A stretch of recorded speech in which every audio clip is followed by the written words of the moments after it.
Futurnya tidak membawa dia meninggalkan perbuatan-perbuatan wajib.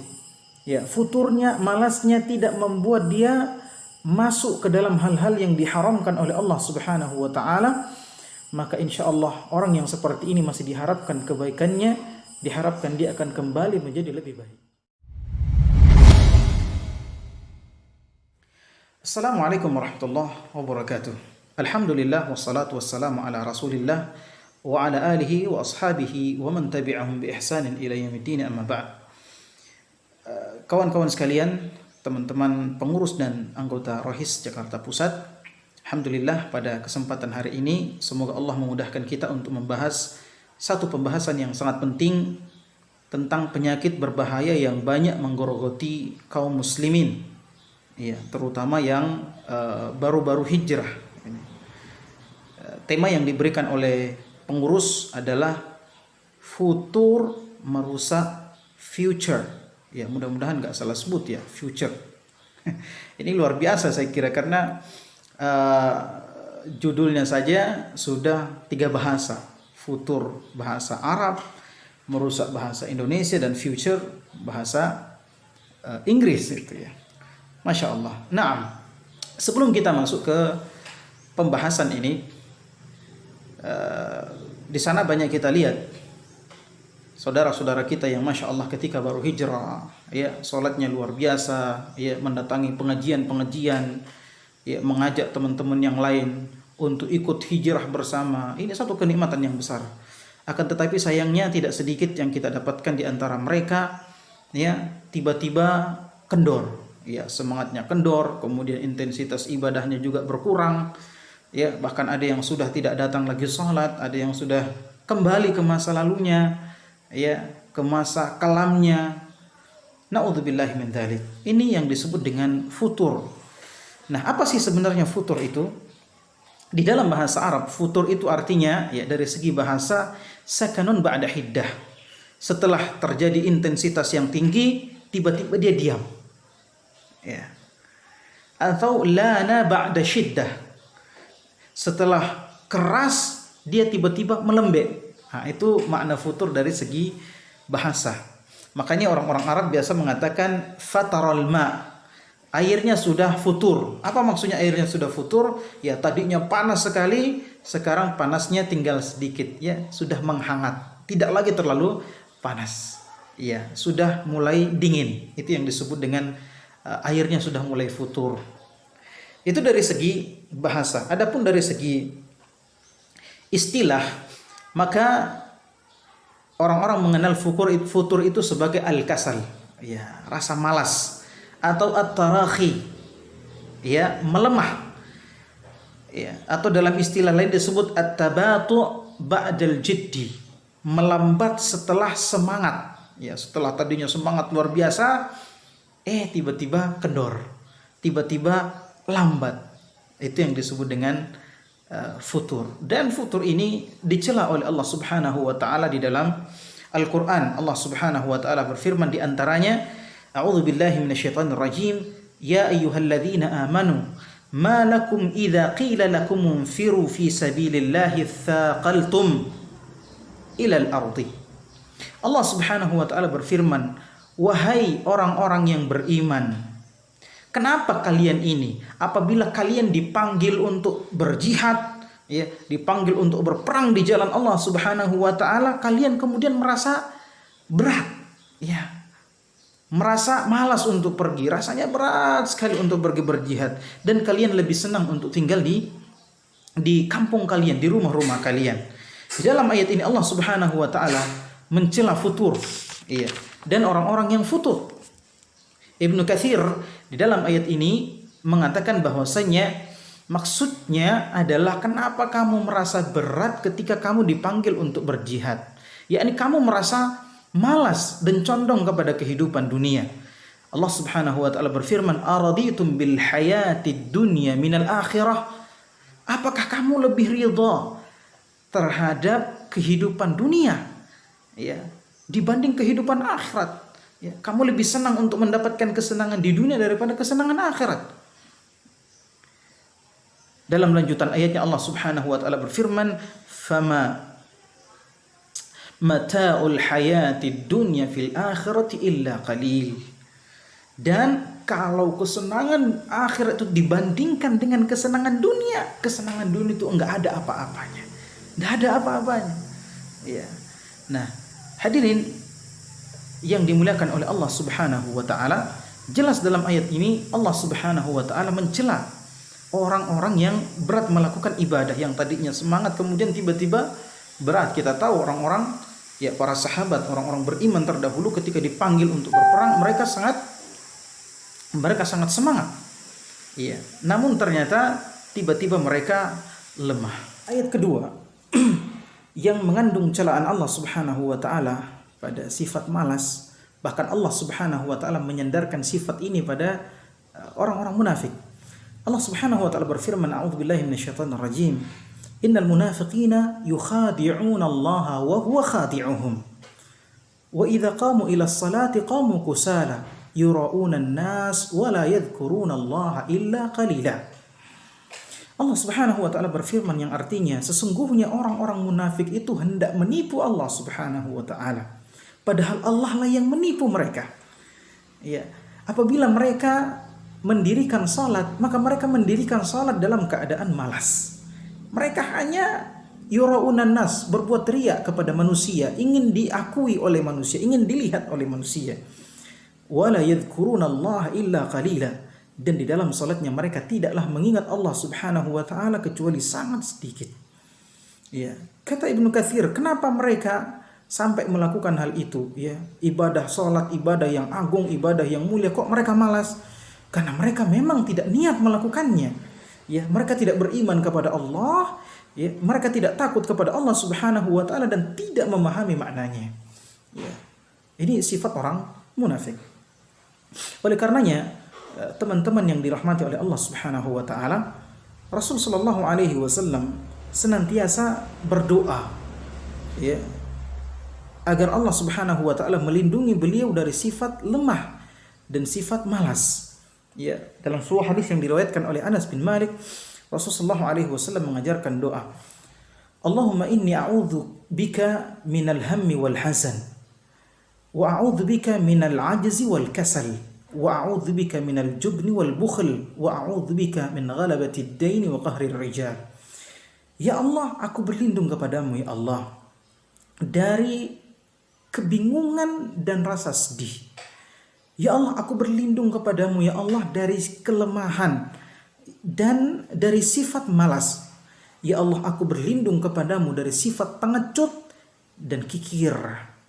Ya Allah, aku berlindung kepadamu dari dililit hutang dan tindakan semena-mena manusia. Ibnu Battal berkata, kenapa Rasulullah SAW meminta pertolongan, perlindungan kepada Allah Subhanahu wa taala dari sifat lemah dan sifat malas? Ya, beliau berkata, karena sesungguhnya kedua sifat ini akan menghalangi seseorang untuk memenuhi hak-hak Allah Subhanahu wa taala, memenuhi hak-hak dirinya sendiri dan keluarganya. Sehingga dia akan kehilangan perhatian pada urusan agama dan dunianya. Padahal Allah Subhanahu wa taala memerintahkan setiap orang beriman untuk bersungguh-sungguh dalam beramal dan bekerja. Tapi perlu kita ketahui, hadirin rahimani wa rahimakumullah, bahwa sesungguhnya setiap manusia itu ya pasti akan kena futur. Ya, Rasul sallallahu alaihi wasallam bersabda, "Likulli amalin syirrah wa likulli syirratin fatrah. Faman kanat fatratuhu ila sunnati faqad aflaha wa man kanat ila ghairi dzalika faqad halak." Kata Rasulullah sallallahu alaihi wasallam, setiap amalan itu memiliki masa-masa semangat, masa-masa rajin. Dan dari masa-masa rajin itu akan ada fatrahnya, akan ada futurnya, akan ada kelemahannya, kendornya. Maka barang siapa yang ketika dia futur, ketika dia kendor, ketika dia mulai malas, dia tetap pada sunnahku, kata Rasulullah sallallahu alaihi wasallam, maka dia akan selamat. Dan barang siapa yang ketika dia futur, ya keluar dari sunnahku, ya tidak mengamalkan ajaranku, maka dia telah binasa. Ibnu Taimiyah rahimahullahu taala menyebutkan bahwasannya Pada setiap manusia ada kalanya masa-masa keras, masa-masa semangat, masa-masa kencangnya, rajinnya dia beribadah, sungguh-sungguh dalam beribadah kepada Allah Subhanahu wa taala. Kemudian setelah itu akan ada yang namanya futur. Nah, dalam hal ini manusia ada dua. Ada manusia yang ketika futur dia tetap berusaha, ya, meskipun malas, meskipun kendor, kurang semangat, tapi dia tetap berusaha berada dalam koridor syariat, tetap berusaha melaksanakan kewajiban-kewajibannya, tetap berusaha membentengi dirinya dari hal-hal yang dilarang oleh Allah Subhanahu wa taala. Ya, itu yang pertama. Yang kedua, dan ini yang dibenci oleh Allah Subhanahu wa taala, yakni orang yang ketika dia futur kemudian dia betul-betul keluar dari syariat Allah Subhanahu wa taala. Dia sudah mulai melaksanakan, ya, hal-hal yang diharamkan oleh Allah, dia sudah meninggalkan kewajiban-kewajiban yang diberikan kepada dirinya, ya, sehingga orang-orang akan mengatakan, "Oh, ini dulu orang rajin loh ibadahnya, ini dulu orang rajin loh kajiannya, tapi sekarang tidak pernah lagi. Sekarang dia begini dan begini." Az-Zamakhsyari dalam Rabiul Abrar menyebutkan atau mengutip perkataan Umar bin Khattab radhiyallahu taala anhu. Beliau berkata bahwasanya sesungguhnya hati-hati ini memiliki penerimaan dan penolakan, yakni masa-masa menerima, masa-masa semangat, dan masa-masa penolakan, yakni masa-masa futur. Maka apabila hati ini menerima, yakni berada pada masa-masa penerimaan itu, maka kerjakanlah amalan-amalan sunnah. Ini sebagai tambahan bagi amalan-amalan wajib. Dan apabila dia menolak, yakni pada masa-masa penolakan, pada masa-masa futur, masa-masa malas, maka tetaplah melakukan yang wajib-wajib dan jangan pernah meninggalkan kewajiban-kewajiban itu. Al-Imam Ibnul Qayyim rahimahullahu ta'ala dalam Madarijus Salikin menyebutkan bahwasannya masa futur bagi setiap orang yang berada di jalan kebaikan itu pasti ada. Maka barang siapa yang ketika dia futur, dia tetap mendekatkan diri kepada Allah Subhanahu wa taala, meskipun malas sebenarnya, tapi dia tetap mendekatkan diri kepada Allah Subhanahu wa taala. Kemudian dia memperbaiki amalannya. Futurnya tidak membawa dia meninggalkan perbuatan-perbuatan wajib. Ya, futurnya, malasnya tidak membuat dia masuk ke dalam hal-hal yang diharamkan oleh Allah Subhanahu wa taala. Maka insyaallah orang yang seperti ini masih diharapkan kebaikannya, diharapkan dia akan kembali menjadi lebih baik. Nah, hadirin yang dimuliakan oleh Allah Subhanahu wa taala, sebenarnya pembahasan ini sangat panjang, namun karena waktu yang terbatas kita singkat saja. Kita masuk kepada bagaimana caranya menghindari futur ini. Ya. Maka yang harus kita perhatikan adalah kita harus menjauhi sumber-sumber fitnah, ya, sumber-sumber ujian itu. Karena ikhwati fillah azanallahu wa iyyakum, seseorang yang hijrah, maka jangan pernah merasa bahwa dia sudah aman, ya, berada di zona yang aman. Tidak. Ya, Allah Subhanahu wa taala berfirman, "Ahasiban nasu ayyutraku ayyaqulu amanna wa hum la yuftanun.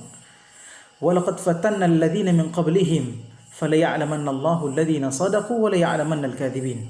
Allah Subhanahu wa taala berfirman, apakah orang-orang mengira bahwasanya mereka dibiarkan saja mengatakan kami sudah beriman tanpa diuji lagi?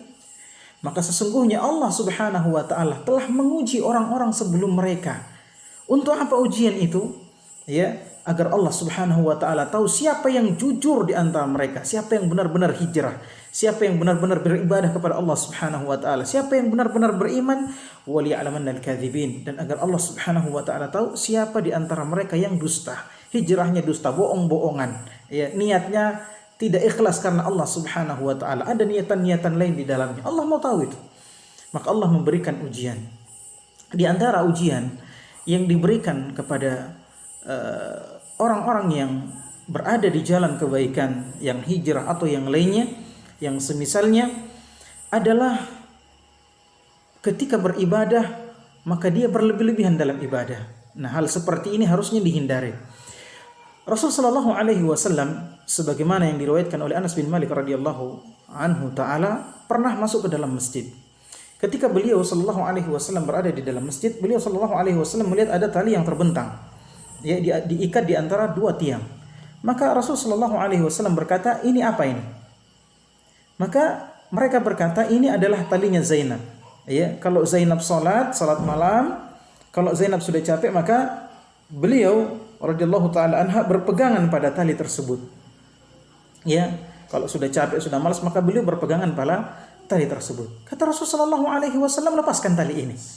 Ya, hendaklah seorang di antara kalian kalau beribadah, maka beribadah dalam keadaan semangat, beribadah dalam keadaan rajin. Ya, dalam keadaan tidak malas. Kalau sudah mulai datang malas, sudah mulai datang futur, maka Rasulullah SAW bersabda, maka duduklah, istirahatlah.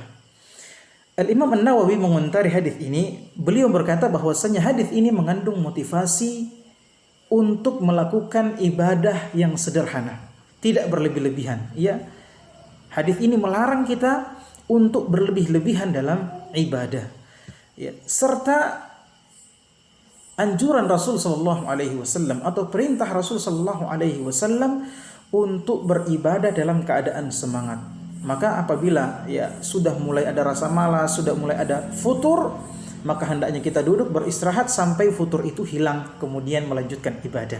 Hadis kedua yang mengandung celaan terhadap ibadah yang berlebih-lebihan, Rasul sallallahu alaihi wasallam bersabda kepada Abdullah bin Amr bin As, ya, radhiyallahu taala anhuma, wahai Abdullah, janganlah kamu seperti si fulan. Dulunya dia salat malam, tapi sekarang betul-betul meninggalkan salat malam, tidak dikerjakan lagi. Maksudnya adalah orang yang dicela oleh Rasul sallallahu alaihi wasallam tadi, ketika dia salat malam, dia berlebih-lebihan dalam salat malam. Ya, sampai sebenarnya di luar batas kemampuannya. Dia terus dalam keadaan seperti itu sampai dia capek, sampai dia lelah, kemudian akhirnya ya dia tidak salat malam lagi. Ini yang tercela. Maka salatlah seperti salatmu sekarang, tidak usah ditambah-tambahi. Rasul sallallahu alaihi wasallam dalam hadis yang lain bersabda, ya, bahwasanya ibadah amalan yang paling ahabbul a'mali indallah, ibadah yang paling disukai oleh Allah Subhanahu wa taala, adwamuha wa in qall, ya, ibadah yang meskipun dia sedikit tapi dia continue, dia terus-menerus dilakukan. Di antara fitnah-fitnah lain yang bisa membuat orang futur, ya, bisa membuat orang putus asa, malas dan sebagainya adalah godaan dunia. Kita beri contoh orang yang meninggalkan pekerjaannya yang haram. Misalnya dia kerja di bank, kerja riba. Kemudian dia tahu itu riba, dia tinggalkan. Lalu beralih kepada usaha-usaha yang halal. Tapi usaha halalnya ini, Masya Allah, ya, tidak seperti ketika dia bekerja di bank tadi. Maka dia terus dironrong oleh istrinya. Wahai ayah, bapak, ya dulu kita ketika kerja di sana, apapun yang kita mau beli bisa kita beli. Ya, sekarang keadaan seperti ini, anak mau sekolah tidak ada pembayaran dan seterusnya. Akhirnya dia tidak tahan dengan ujian ini, tidak tahan dan cobaan ini. Akhirnya dia mulai ya tergoda untuk masuk ke dalam hal-hal yang haram lagi. Ya, meskipun tempatnya berbeda. Ya, sehingga dia futur, wal iyadzubillah. Ya, semua kita dihindarkan dari sini. Kemudian di antara cobaan yang lainnya adalah wanita.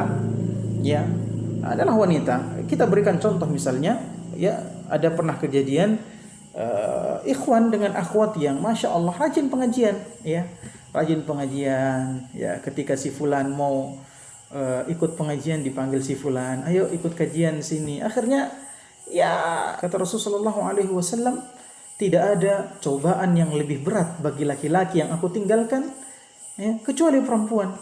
Tapi orang ini Masya Allah, ya, sebenarnya niatnya baik, ya, ingin mendakwahi, ingin mengajak kepada yang baik, tetapi caranya salah, ya, caranya salah. Ya, kalau Rasulullah SAW sudah mengatakan wanita adalah cobaan yang terbesar bagi laki-laki, maka jangan main-main di situ. Nah, orang ini main-main di situ. Ya, ini kan akhwat, insya Allah kita bisa saling menjaga hati lah, jangan seperti itu ya, ikhwan. Akhirnya gara-gara seperti ini dia futur karena coba-coba melangkah masuk ke dalam kemaksiatan, coba-coba melangkah masuk ke dalam hal-hal yang diharamkan oleh Allah Subhanahu wa taala, sehingga akhirnya dia futur. Na'udzubillahi min dzalik. Kemudian yang harus dilakukan oleh kita semuanya untuk menghindari sifat futur ini, penyakit futur ini, atau untuk membentengi diri kita dari futur ini, atau kalau sudah terjatuh ke dalam sifat penyakit futur ini yang sesungguhnya sangat berbahaya bagi akhirat kita dan masa depan yang sesungguhnya kan akhirat. Nah, penyakit futur ini bisa merusak akhirat kita. Maka banyak-banyaklah ya menghadiri majelis-majelis ilmu supaya kita tahu mana yang halal, mana yang haram, ya. Dengan majelis-majelis ilmu tersebut, sesungguhnya orang kalau semakin berilmu dia semakin takut kepada Allah Subhanahu wa taala. Allah Subhanahu wa taala berfirman, "Innama yakhsyallaha min ibadihi ulama." Sesungguhnya orang-orang yang takut kepada Allah hanyalah orang-orang yang berilmu. Maka ilmu yang bermanfaat adalah ilmu yang semakin membuat kita takut kepada Allah Subhanahu wa taala. Semakin takut kita kepada Allah Subhanahu wa taala, semakin dekat kita kepada Allah Subhanahu wa taala. Dan jangan lupa mengikhlaskan niat kita untuk Allah Subhanahu wa taala, karena niat yang tidak ikhlas di antara sebab-sebab terbesar seorang futur, ya. Nah, ini ingat ikhwat fillah azamillahu wa iyyakum, bahwasanya di antara sebab-sebab terbesar orang futur adalah niat yang tidak ikhlas. Wassallallahu ala Muhammad. Ya, sebenarnya kajian ini sangat panjang tapi waktu kita terbatas. Wassallallahu ala Muhammad walhamdulillahirabbil alamin. Wassalamualaikum warahmatullahi wabarakatuh.